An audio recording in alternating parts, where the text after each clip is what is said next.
Happy Juneteenth. Welcome to our second annual, officially now, Juneteenth conference.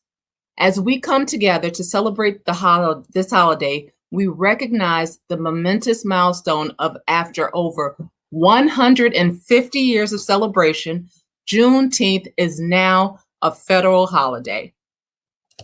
While there is still much work to be done and much progress to be made, the very spirit of Juneteenth is to reflect on the road we've traveled, celebrate how far we've come, and prepare for the voyage ahead. Today, we are going to kick off our second annual Juneteenth conference with a town hall. And I am so happy and excited to share this topic with you because I feel it's something that we definitely don't hear enough of and something that I can't wait to hear more about.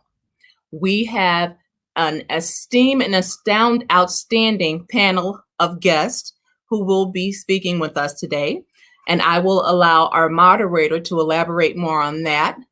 So, without further ado, I would like to introduce Labrina Loving, and she is a principal engineer at Microsoft with over 20 years of experience in software engineering and consulting.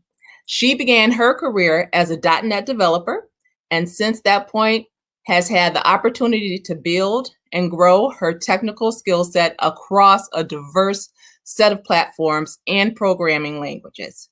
She has had the privilege to lead digital transformation and cloud migrations for many Fortune 100 companies and government organizations. In her current role, she leads developer advocacy for gaming, where she helps and inspires game creators of all sizes to build on the cloud. She is very passionate about ensuring there are more women and more women and minorities in STEM careers, and is working on several initiatives, including her podcast, Disrupting the Cloud. She also is very active in the developer community, speaking and volunteering at events throughout the world.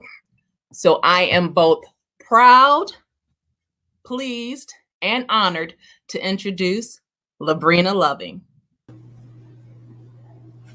Hey, thanks for having me. How are you? Wonderful. How are you? I am good. I'm excited to be here again for our second year. And we are so happy to have you. Thank you so much for joining us. Thank you.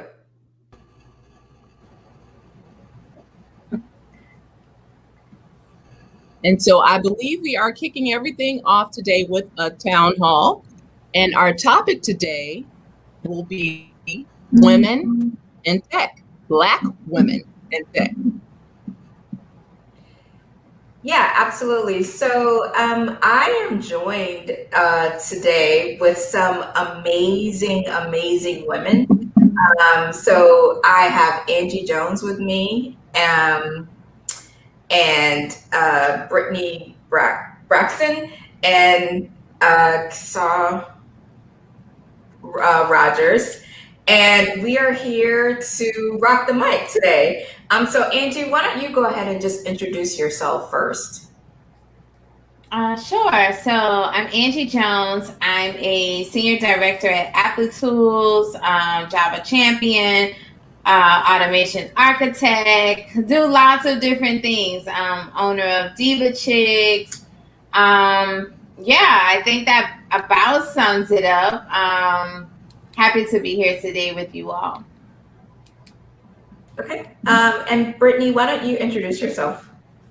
Sure. Hello, everyone. I'm Brittany Braxton. I'm a software engineer currently at TableXI, a Chicago-based consultancy, and I'm located in Ann Arbor, Michigan. I run a blog called tnotes.dev, where I blog about my experience as a software developer, as well as including some doodles and artwork. You can also catch me also talking a lot about journaling, bullet journaling at Juneteenth last year, as well as various Microsoft events through Microsoft Reactor and online. I also have, I guess that's it about me. Great, great. And Kishau, can you introduce yourself?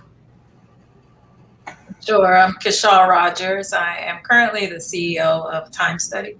It's an enterprise software company. We provide a platform to help hospitals understand how people spend their time at work and how it impacts their satisfaction at work.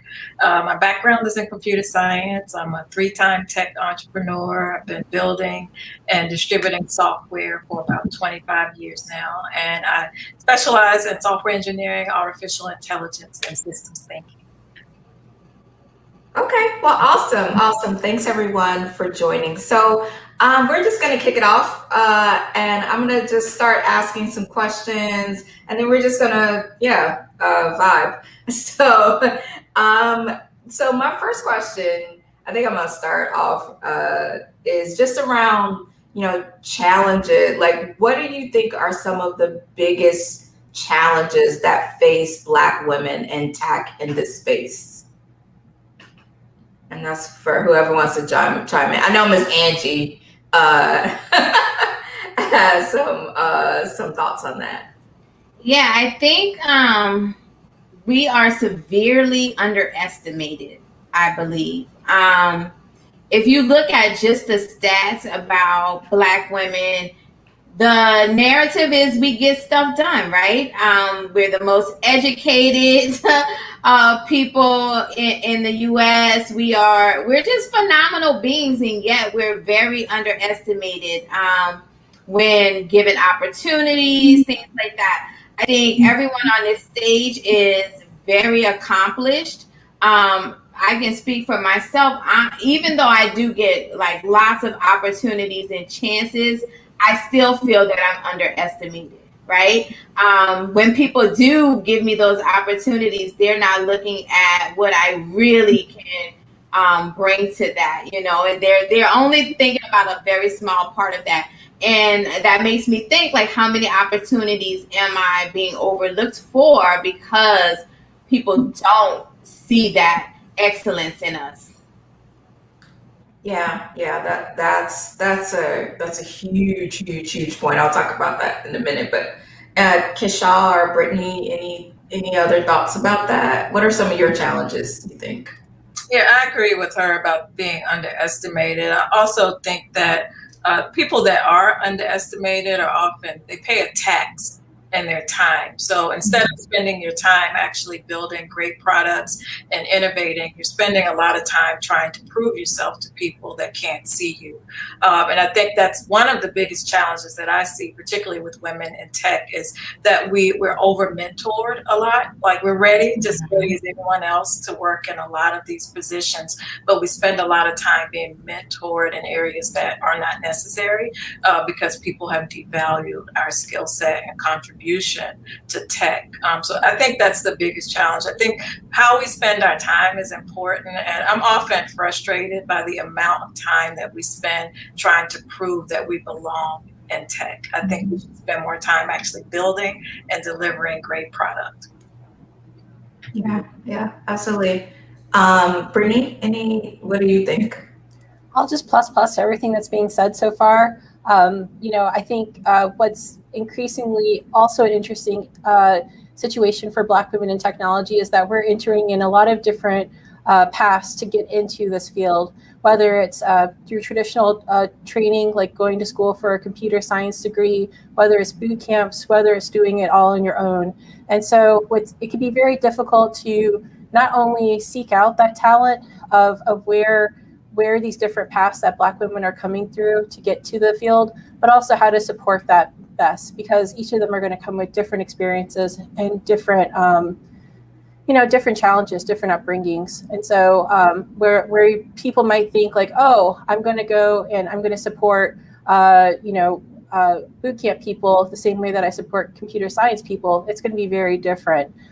There's a lot of intersectionality around what makes allowing Black women to join the field in larger numbers and as a roadblock. There's answers to it. It's not like it's an impossible thing. I think that us all sitting here today is a beautiful example of that, where our ancestors' wildest dreams were, right? But there's still tremendously a lot more that could be done. And I challenge that from the largest company all the way down to the smallest company, that you can do more. Yeah, I mean, I think that's a huge point. I've been saying this for several years, with challenging hiring managers, challenging companies about being uncomfortable. Start getting uncomfortable about how you hire and look for people, because I think it's very simple for a hiring manager to start looking at, and I talk about this all the time at my own company, right? I see hiring managers, they go through resumes and they're like, oh, this person went to University of blah blah blah, I identify with that. Or I see things in that person's resume that I identify with, and then that makes you feel comfortable about that person, right? And you look at my resume, I mean, I am fortunate. I went to, a school that, a lot of middle-aged white men identify with, in the University of Michigan. And Brittany, go blue. We go do a quick go blue shout out. But there are so many talented Black women that come from so many diverse walks of life.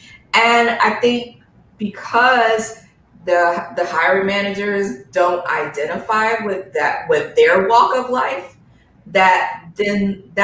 you all of a sudden become like a risk, which I like, and there's all these red flags that happen, which I'm thinking like that shouldn't be the case, right? We're, to everyone's point, we're kind of walking in as, feeling like a risky hire. So that means we get, people feel like we need to get over mentored, as Kishau brought up, and some of those things. So I think, how do we start to address some of those ideals where we have hiring managers that just don't see us as being, a viable candidate, right? As opposed to, the prototypical white male hire. I don't know. Kishau, what do you think? No, I agree. I think Brittany raised a good point about the pipeline.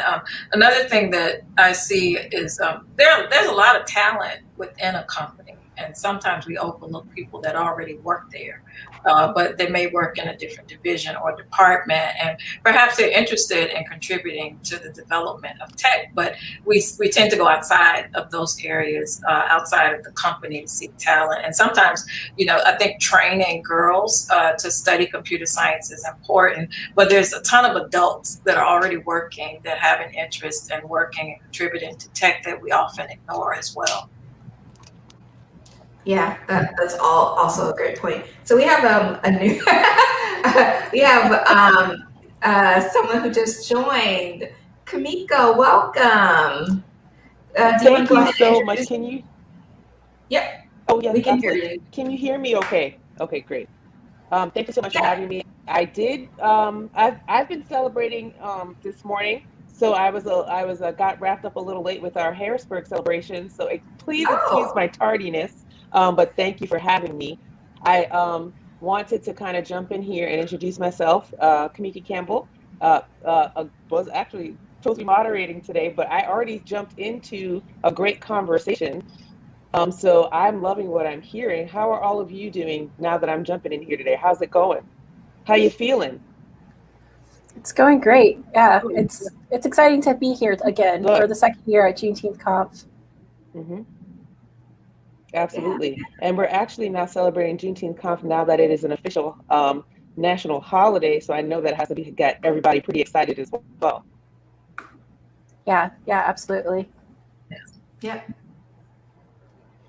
And so I don't want to break up the flow of conversation, but I did want to jump in and say hello. So I did hear that you were talking about some hiring practices and how to be attractive. And not even to be attractive, but how to, do this this convincing piece of hiring. And I just wanted to kind of maybe hear what others wanted to say on that, and kind of go from there. Yeah, I'll jump in there.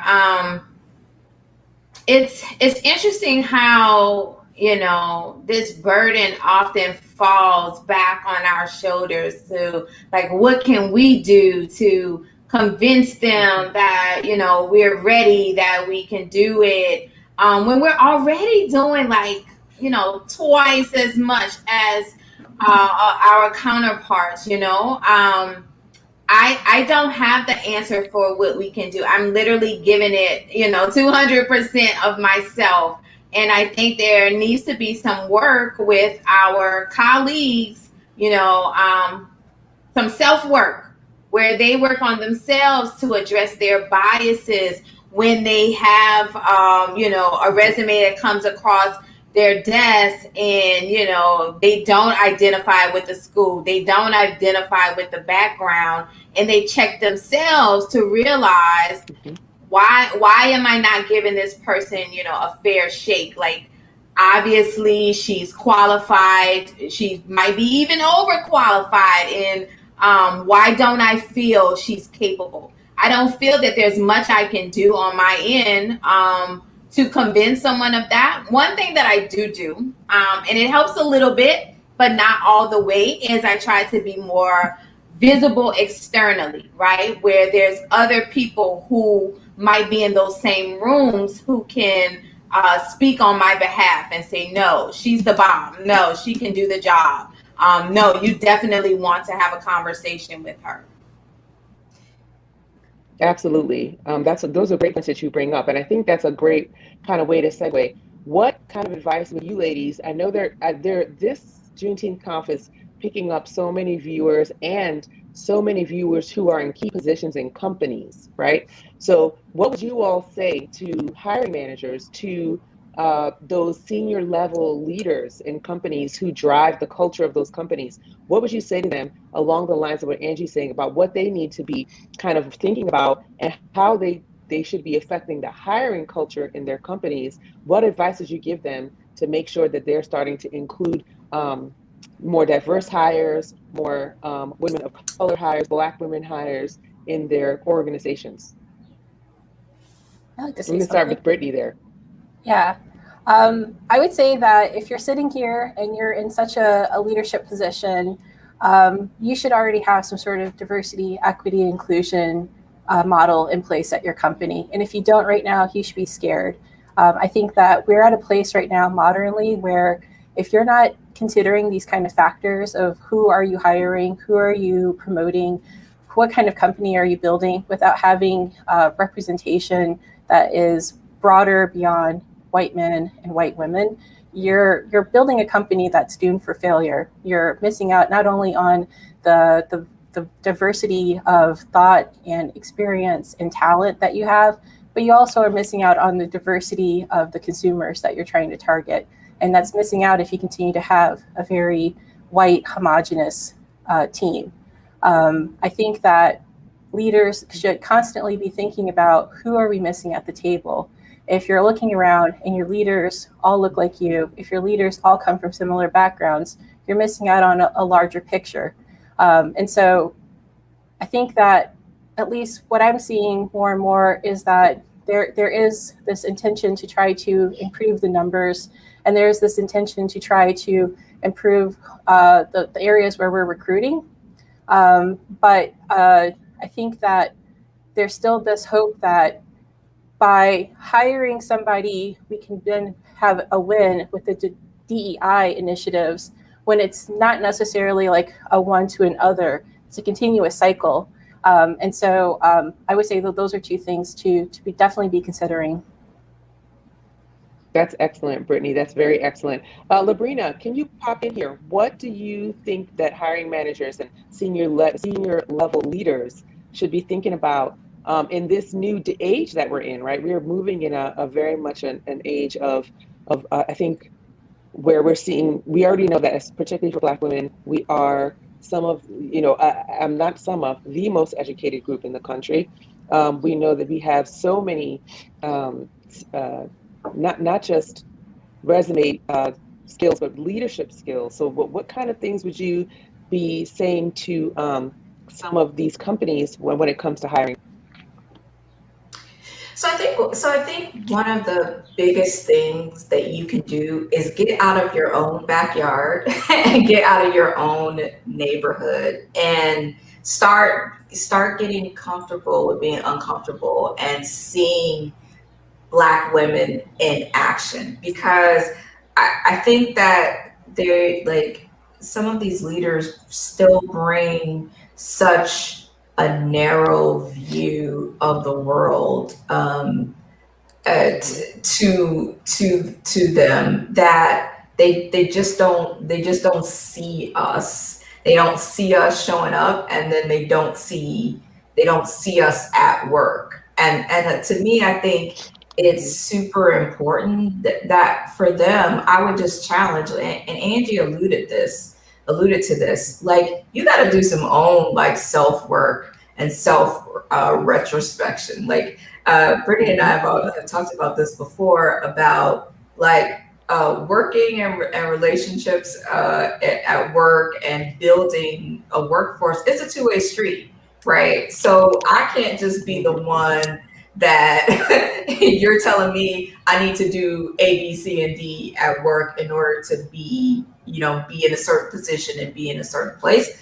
A lot of that work is on you. A lot of that work is on these leaders who are, mostly white that haven't put in the work, that got to and some of them got to a position just because of their skin, and they need to be putting in the work to check their own biases, understand where those biases come from, and understand how they can help and fix that, because and unfortunately it can't come from me. I can't help you. I can only do the self work on myself. So I challenge this, and this is something I've had conversations with my previous manager, and I actually will give him a shout out because we've had some candid conversations about like there's some work, right? He grew up in a very small Midwest town, and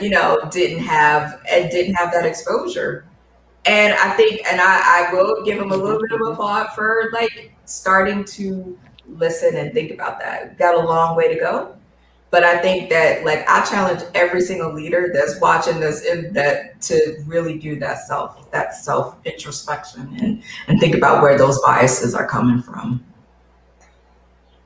Oh, Labrina, you make a great point there. I think the self work that needs to be done for leaders. There's actually a couple articles that have been written about that, particularly in the STEAM and STEM world, where the contrast between leaders being able to adapt so readily in that world to all the changing technology in various parts of the world of that world, but not to diversity and not to hiring Black and brown women. And I just think that's such an interesting point that you brought up about doing that internal work, because it's very true. I know that Ms. Rogers wanted to have a little something to say about to Brittany's point a little before, and then Angie, and then we'll move on to another topic. Yeah, sure. I just wanted to make a quick point about revisiting the why. I think a lot of leaders should think about why they want to improve the diversity on their teams. Sometimes people would like to do that because they don't want to make the news for not being diverse, and that's not a good enough reason. So you have to think of a reason, like why is it important? And sometimes it's not important, and you pick up on that if you're one of the people that they're recruiting, that they just need a body and a seat to say that they did the thing, and they put your face on the website, and they bring you out during holidays and things like that. And you see it in the retention statistics where people are able to recruit diverse candidates, but they can't keep them. So that self-awareness and doing the work, like that's a foundation to this, to keeping quality candidates. I also think people should challenge the belief that there aren't any qualified candidates. You get the pipeline argument a lot. Like there's no one. We have to go all the way back to elementary school and train these babies for the future because there's no one. But that's not the case. Like people are doing really great work already. So there's a lot of things that need to be challenged so that they can improve the pipeline that they source talent. because again, there are tons of places to source talent that I think we overlook. One is right in the building, like in other divisions and departments, and there are different schools, and then there are people that don't go to school, so the boot camps and people that are self-taught in the open source community, and there's just a diverse environment to recruit from that companies often overlook because they don't trust the people that validate those candidates. They need Harvard or Stanford or Google or Facebook or something else to say that you're great, and we have to get over that. Like, there are a lot of great people living in average towns in America doing great work. And I think, and I don't know if the conversation will come up, but I know companies are struggling to get people into work. People like to work remote. I think a lot of that is going to help improve some diversity because you'll be able to source from candidates outside of the major metropolitan areas as well. Yeah. Those are the only points that I wanted to make. Now those are great points. Those are very great points. And I want to make sure that I highlight one thing you said. There are wonderful people who are already working in the organization. That is a great point. And I think the especially diverse candidates get overlooked for those, when they're already working there because they're not in a position where it may not seem that's a natural kind of flow into some of these, other roles. And I think you're exactly right. I think sourcing from within is really important. Angie, go ahead and tell us some of your thoughts. Yeah, I think that everything that Kishau said was spot on. We have to, and when I say we, I mean leadership. We have to get away from the notion that we're doing diversity for optics or it's a nice thing to do. Listen, at the end of the day, this is business, and let's be honest. I challenge any one of you to scroll your Twitter feed right now. I'll give you 5 minutes to do that and find where you don't see Black culture in almost everything that you're reading, right? We drive culture. So if you are someone who's trying to sell products to human beings, it might be advantageous for you to include some Black people in building these products and directing these products. One of the teams that I direct is a majority of Black women. And this is new, right? So they messed up and gave me some leadership abilities, and I'm bringing people in because just like you said, there's no pipeline issue. When I put these recs out, I got just as many Black women applying as I got anybody else. And so I have a team mostly made of Black women. When I tell you that they are killing the KPIs, numbers that the business has never seen before. Am I surprised? No, because I know Black women get things done, right? We are excellent and phenomenal in what we do. So I just wanted to bring it out. Diversity is not an optics thing. Don't think you're lowering the bar. If you want to win and succeed and have that advantageous position in the market, we're your secret weapon.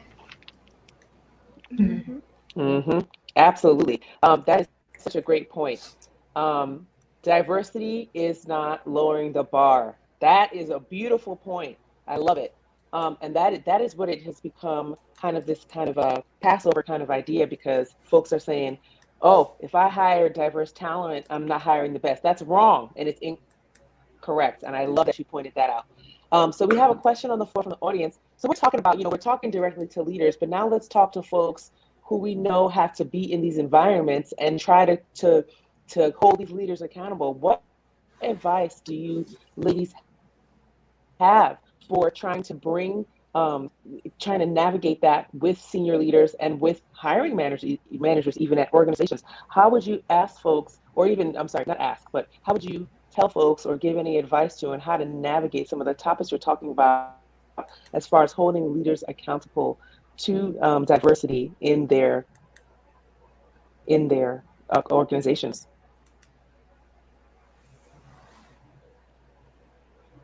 And we'll start with, I think the names went away, but we'll start with Brittany.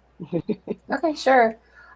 So I think out of everyone here, I'm probably still the most junior, but I I had to catch myself in thinking that when I was offered this position, because I do have about 4 years of experience as a software engineer. So I've been around the block a little bit, just once, maybe twice. I think of my experience so far, I've seen a lot of really interesting and awful things. A lot of it has been situations where I had to leave the company because I don't think that this is something that I want to try to, call out and have the responsibility to fix because it's a much bigger issue. I think as advice to people who are experiencing that, just like there's hierarchy of needs for us to be able to survive, we need comfort, we need food, we need shelter. Think about what is it your hierarchy of needs to be able to be comfortable and challenge such a question. Because if you already feel unsafe and not secure to be able to call out some sort of racist, sexist, homophobic kind of stuff, it's going to make it just even more difficult to thrive there. I think that when you look into your coworkers and your team, find who's that person that you can be a confidant to be able to say, hey, did you see what happened in that last meeting? That wasn't appropriate. Hey, who are the people that you can talk to call out this and be able to get some sort of echoing? Because from what I've seen, my own experience, it can be a lot harder to be that one, the only Black woman in a room, and then not the biggest bull or the biggest in the room to be able to speak up and say, hey, this is bullshit. Because what happens, and this is a sociological phenomenon, is that eventually you're becoming from the shiny token that's in the company to now you're the problem child. And if you're able to find different ways to navigate that in a very political kind of social structure, do that and call it out. I think that there sometimes could be smaller victories that you can try to capture and do. Like I said, finding those confidants, finding those people who do kind of get it a little bit more before you go head to head with the one that is, the most loud and not at all clued into some of the harm and discrimination that they're putting out there. But yeah, I'm going to say this too, like, we're all technologists and we're in an industry that's in demand right now. And don't think that I'm going to continue to grovel to you kicking me when I could always go and find a better job. Don't think that I'm going to feel like I have to bend over and continue to take this kind of beating when I could go and do something else. And I think that has been a thing for me to embolden myself even more and continue to try to step out without feeling like I have to shelter myself. I hope that answers that question to whoever's out there. Those are beautiful points. Oh yes, absolutely. I think those are beautiful points. And I think you're right. I think knowing when you can affect the culture and when you can't is very important. And I think that's an important point. Does anybody else have any advice for folks who want to, really the right word is challenge, right? I think folks are looking to challenge and hold accountable their leadership for some of these hiring practices, especially in these fields where particularly Black women are underrepresented. What are some other points of advice that you would give to folks who want to challenge and hold accountable their leaders and their organizations? So I would say one thing is don't feel like I think the question is felt like it's a risk, right? And to Brittany's point, they need you, right? Not the other way around. And so if you are in a situation where you feel uncomfortable, you don't have safety, as part of your own self-care, you need to challenge it, or you need to challenge it, and you need to. And I know sometimes it's a lot of people. It's easy for me to kind of say, go ahead, go out there and challenge it. But I think that you need to. I challenge everyone to start feeling comfortable about challenging those situations and speaking up and saying those things.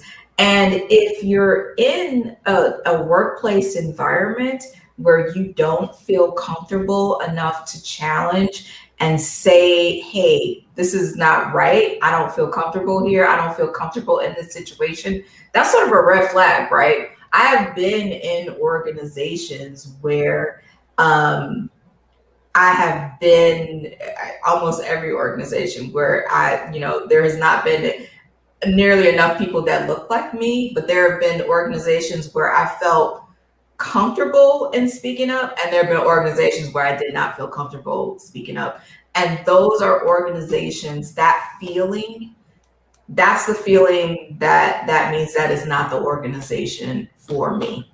And that just tells me that this is not the place that I need to be, because I'm not going to be supported. I'm not going to be able to thrive and grow. And I just encourage, like, if you are not, and if you're feeling that way, that just means that maybe it's just not the place for you. Thank you so much. That is excellent point. I think Angie, we have a little delay. I'm so sorry, Angie. I didn't mean to speak over you, but I think that you were going to go next. Yeah, no worries at all. Yeah, I think that's a really good point, Labrina. I was sitting here kind of struggling to give advice because it is real, right? It is a risk that you're taking, especially as Brittany pointed out, like if you're, earlier in your career or something like that. I think you hit it right on the head by saying that,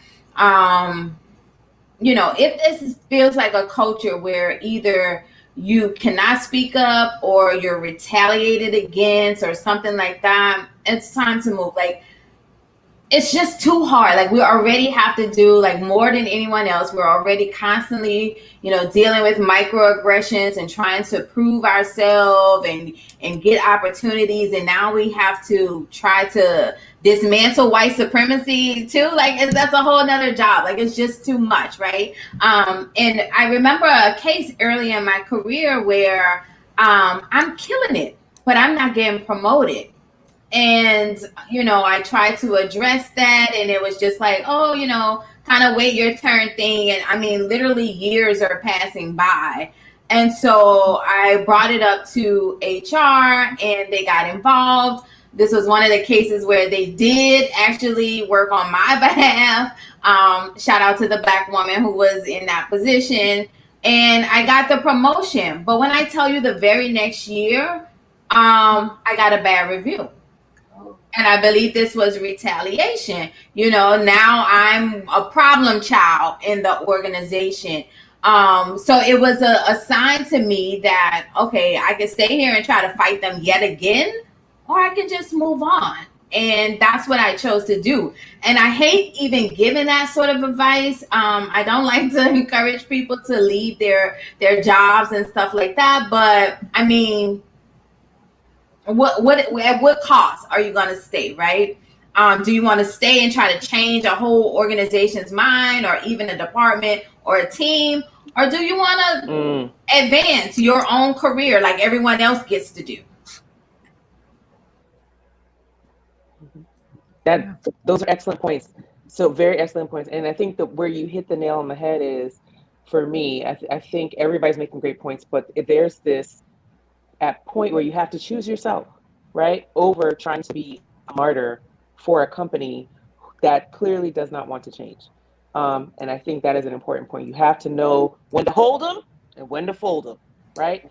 And also, I'm encountering a lot of Black women and I work in health IT, but in our fields who are like, I just feel like a sellout because I don't feel like I'm making change. And I just want to look into the camera and say, do not feel that way. Your very existence of being there is making change. Your very existence of operating and working and affecting, just putting your expertise into that space is making change. So I just wanted to say that. So Ms. Rogers, please go ahead.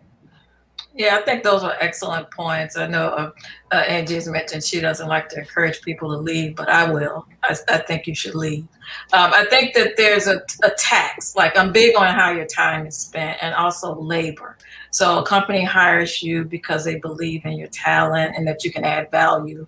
And then you have to spend your time. The rest of your coworkers are innovating and growing their portfolios and moving through their careers. And you spend your time being a social justice warrior for free in your company because they don't know how to grow a diverse talent base. So I think it starts with what Brittany stated. Like, you got to pay attention to your hierarchy of needs. Not everyone has the ability to quit their jobs. So really paying attention to what you need to live. Also, we, as you can see with Black Twitter, we're great at building tribes. We should put a lot of that time that we would spend at the company into building your own tribe of people that can get you into other jobs. And then what Labrina pointed out about being courageous enough to speak up, I think a lot of us should stop being okay with being the only one. Some of us are not okay, but some of us are okay because it does help you stand out a bit. You're the only this on the team. Don't be okay with that because you're going to pay a tax with that too. They're going to call you every time Black History Month comes around. You're going to be speaking on panels on the way. It's a lot. So you shouldn't be okay with that. So you want to bring people in from your tribe into the company and really recommend some of the people in your network for jobs so that you're not the only one. Also, it amplifies your voice when you do need to speak up. And then finally, if you're unable to get leadership to see the points that that you're trying to make, leave, find another job, but build the foundation for being able to move around and also be aware of your value in the jobs that you're in. What value are you bringing to that company? Constantly be aware of that. Connect with people that can help you articulate the value that you're bringing so that your portfolio is set when you're ready to go. Those are excellent points. We're running a little low on time, so I want to make sure we get a couple more questions in. So maybe we'll do 2 of you to each question, whoever wants to go. So I have a question that I want to pose to you also. Now we're talking a little bit about leadership, talking about accountability. Now, what if any of you have encountered this, let me know. I've only encountered it once or twice myself. But if you have leadership who are Black and brown people or Black and brown women, and they are towing the line, right, when it comes to, kind of making sure that they don't rock the boat, how would you address those folks? How are we going to address these how would you all think about or suggest addressing those internalized issues, right? Internalizing issues of, racism, misogyny in the workplace, sexism, because folks feel like if we say anything, we've gotten to this point. So if we say anything, we're going to be ostracized and our careers are going to stop, that's a real fear, particularly for Black women. What kind of advice would you give those rising leaders who are getting up to those ranks on how they can, preserve them, themselves, but also, not be afraid to hold those companies accountable now that they're in a position to do so?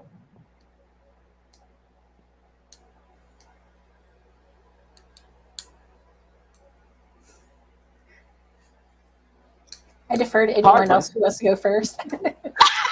Hard one, right? That's a harder one. That's a hard one. I think staying connected is the only thing I could think of. So we all go to work. We spend a lot of our time at work, and some of us have families. And you have to make time to stay connected to the people you want to impact. And also, I think we should recognize that we're not all the same. So we may all be Black, or we may all be of color, or a woman, but we don't all think the same. We don't all believe the same thing. So I think just acknowledging that that's the case. So you may see leaders that look like you, but they don't move like you. It is what it is. And so you just stay connected to what's important to you as you move along your journey, your career journey. I think that helps you understand, or at least have someone in your environment that can say, hey, I remember when you used to, and now you're doing this. Like, did you change your mind, or has something changed? Sometimes this happens because people become really removed from the communities that they grow with. And it's okay to grow out of a place, but if you care about the place that you've grown out of, you should stay connected to it. That's an excellent point. Anyone else want to answer that question? I don't fault those people. like Kishau has said multiple times today, there's a tax in the stuff that we do. And all of us here today, we're here because we're willing to pay a little bit more to help others, right? Everyone might not be in that situation. I know Black leaders who didn't grow up in Black communities and they don't really understand the same struggles. I know others who, they're not part of the Black resource group. They're not coming to your little Juneteenth cookout. They come to work, they do their job, and guess what? They're soaring. They're soaring. And I leave them alone. I don't fault them. That's them. For me, a lot of people made a way for me, gave me opportunities, and I'm an AKA. We're all about service for all mankind. So it's just in me to want to give back and help others. And I can't expect that same thing from other people because, as Kishau said, there's a tax. It's a tax. Yeah. Mm-hmm. Absolutely. That's a great point. Well, I thank you for those answers. I think what I'm hearing here is that, it's hard at that level, but there's a way to do it that we can pull others behind us. And that's very important to do. So I love to hear that. So we did have a question from the audience as well. Wanted to know, how do you kind of maintain who you're representing, the company persona, and also your social media persona, and maybe how you enact some of your advocacy points there, and how do you navigate that? And I will just go ahead and be very upfront and say I do it terribly. So maybe you ladies have better advice. Let's start with Ms. Rogers. I'd love to hear how you do that. So what is this? Maintaining your identity? Yeah, like social media. Yep. Yeah. Social media identity versus work identity and your representation of the company, and how you kind of navigate that. I think it's a great question. So my answer is from the lens of a CEO that runs her own company, but I have customers and investors, and so those are my bosses, so to speak. So those are the people that are paying attention to my presence on social media. I try to be as authentic as I can on social media. I do. I'm very clear on where my personal boundaries are. So there are certain things you don't see me talk about anyway in public. Like I don't often post pictures of my children, and I don't often post their names, and I don't tell people where I am in real time, things like that. But for me, I think I've been in tech for a while, over 25 years. I think I've reached a point in my career where, a lot of people know me. I just am who I am. So I'm very comfortable with being myself on social media. And the parts that, the thing that's important to me is if you see me in a Starbucks and you follow me on Twitter, you should get the same energy. It shouldn't be like, oh my God, she's so much different than what I thought. That's when I know I'm not being authentic. Or if you see me in a space that, I didn't realize she was in that community of people, then I know I'm not being very authentic. So I try to be as authentic as possible so that people know my point of view, what I believe in, and my philosophy around things that I think it's important for the public to know. And then for everything else, I think sometimes we talk about authenticity like as if we need to put all of our business on the internet for people to be able to connect with us.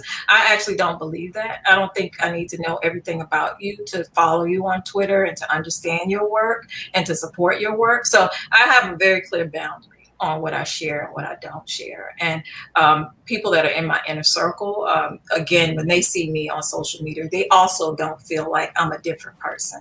So if they read my posts and we do dinner, it's the same person. They don't get a sense that, hey, you're so much different on the internet and I grew up with you. Like it's two different people. So I try to keep them aligned.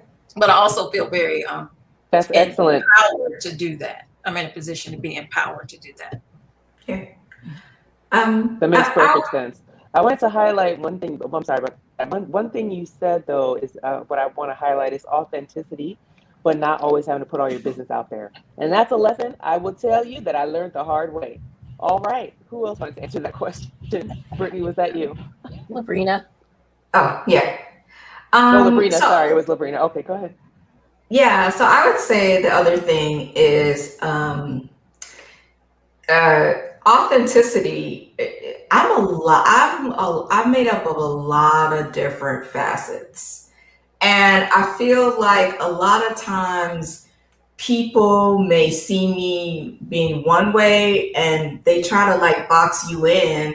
And then when you see me out in the streets being another way, you're like, oh, well, you know, she's not being authentic. There are a lot of facets to me. And so I think the other piece of that is you don't necessarily have to respond to people's expectations of you, right? Like my hair, I wear my hair a million different ways. Sometimes I'm makeup, sometimes I'm not. Sometimes I'm fried chicken and collard greens. Sometimes I'm sushi. Sometimes I'm south side of Chicago.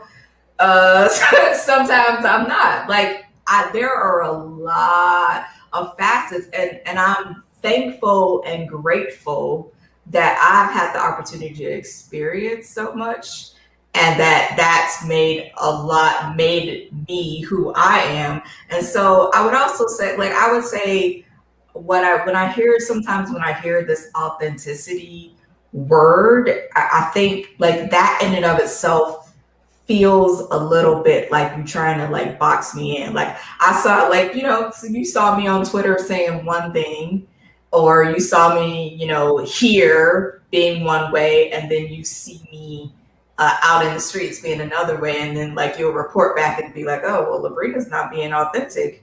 No, that was Labrina. That was that was another slice of Labrina. So I would encourage again everyone, step into all the facets of you, all the facets that you want to explore, and just do you. And there are going to be a lot of versions of you, and like explore them all, be all of them. So that's what I would say. Explore all the different facets of you. That is an amazing advice.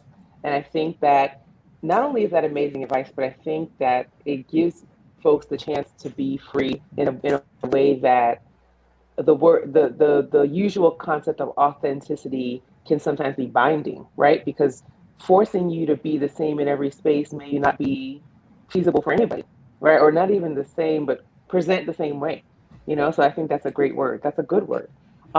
So we're winding down on time here, and it's really been very enjoyable to sit with all of you. This has been an amazing conversation, and I wanted to kind of throw out one kind of last question for you.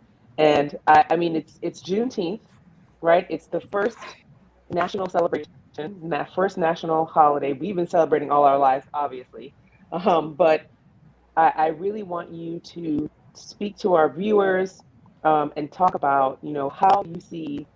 I'll tell you a little background to the question before I ask it.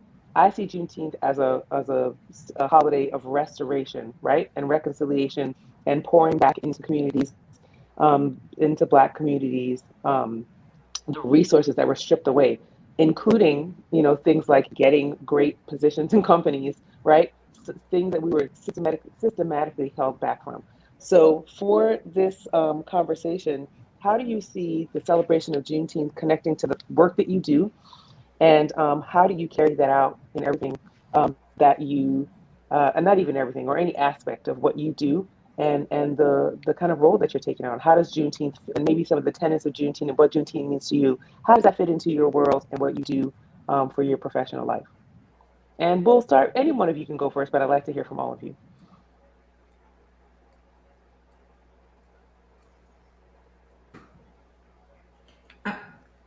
I guess I'll go. And I think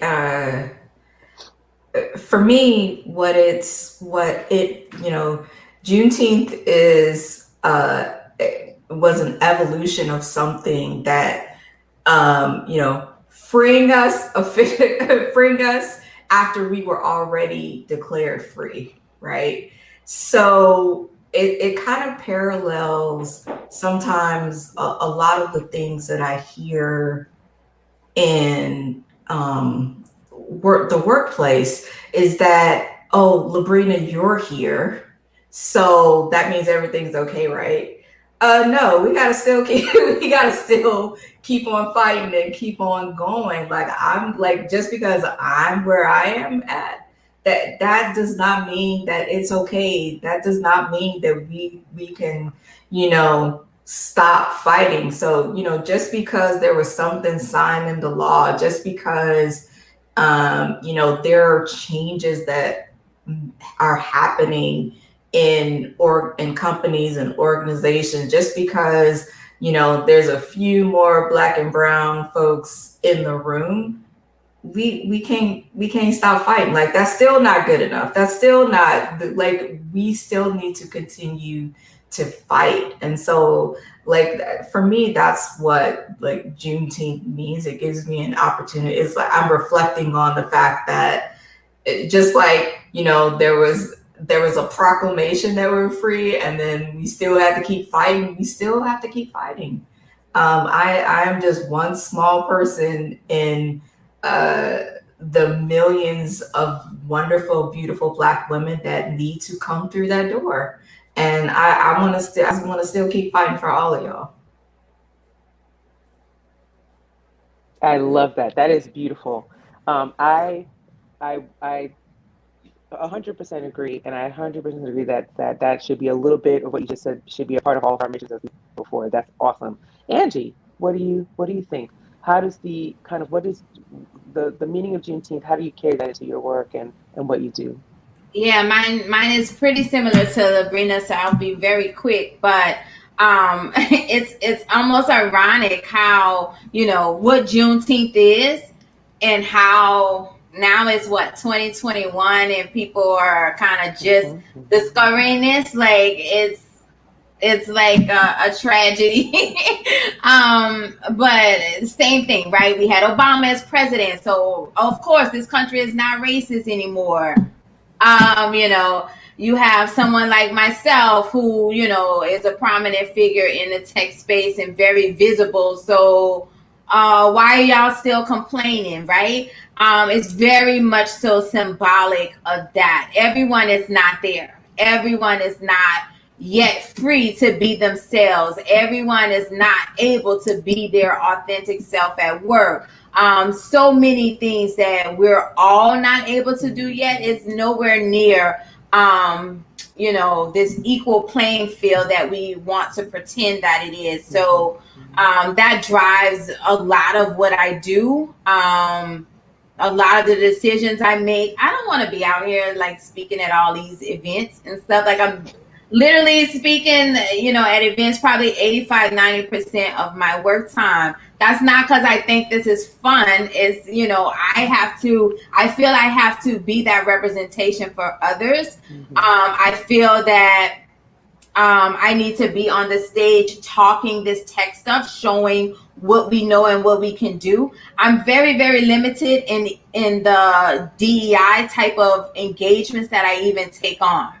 And that's not because I don't think it's needed. I know that it's needed, but I also think that we have to have representation that is actually doing the tech stuff that we said we want y'all to hire some more people for, right? So when I get on stage, I might be talking about AI, I might be talking about Java or something like that, and never mention the word diversity, but they're going to come to that conclusion on their own. I don't have to say it, right? And folks will leave that room like, wow, that Black woman is smart. Wow, I learned something from that Black woman. And hopefully it's not just attributed to me, Angie Jones, but maybe I should consider other Black folks in tech.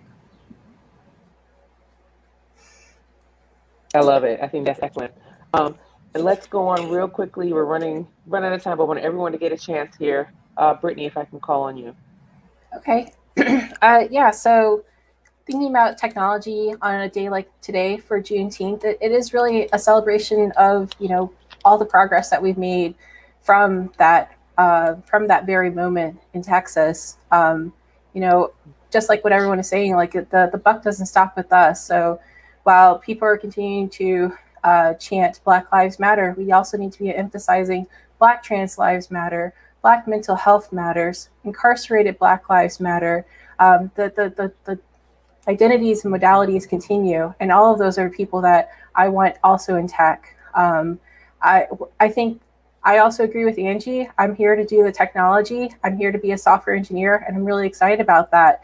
There's oftentimes people want to bring me into these conversations about DEI, but they also get surprised when I say it doesn't just stop with me here. Where are the LGBTQ people that are here at this table? Where are the trans people that are at this table? Where are the people with the learning disabilities, the reading disabilities, the mobility disabilities? Where are they all at? And they often get kind of confused about that because they're not even thinking that far. They just want to bring a Black woman in, celebrate about it, and think that that's a victory. But the buck doesn't stop here. So Juneteenth is, I hope, moving forward as it becomes more and more known, is a day of celebration, but also a day to think about who else is still under the bondage of white supremacy, under the bondage of capitalism, and under the bondage of so many other power dynamics that affect our communities.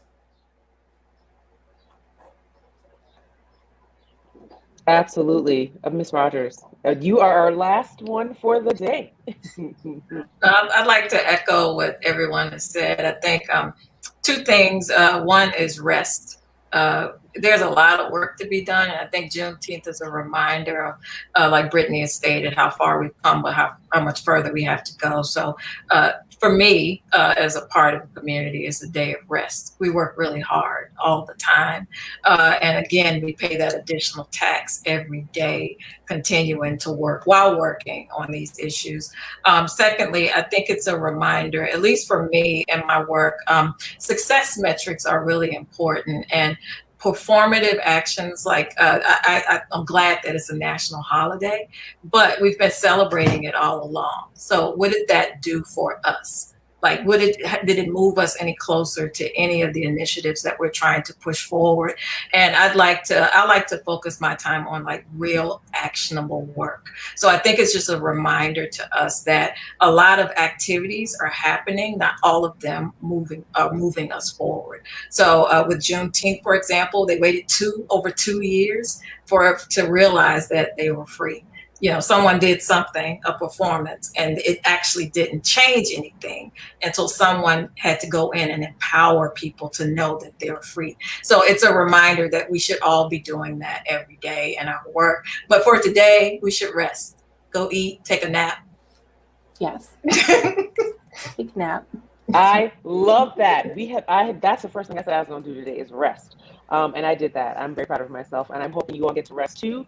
This has been an amazing conversation. You all are amazing people, women, Black women, and I'm glad we got to get to spend this time together. Thank you, everyone that is watching.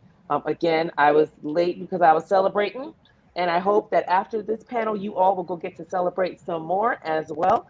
And I'm just thankful. Hopefully, and we all hoping everyone also stay tuned for the rest of the day. Thank you all so very much, ladies. Thank you so much. Thank you. Bye, everyone. Bye.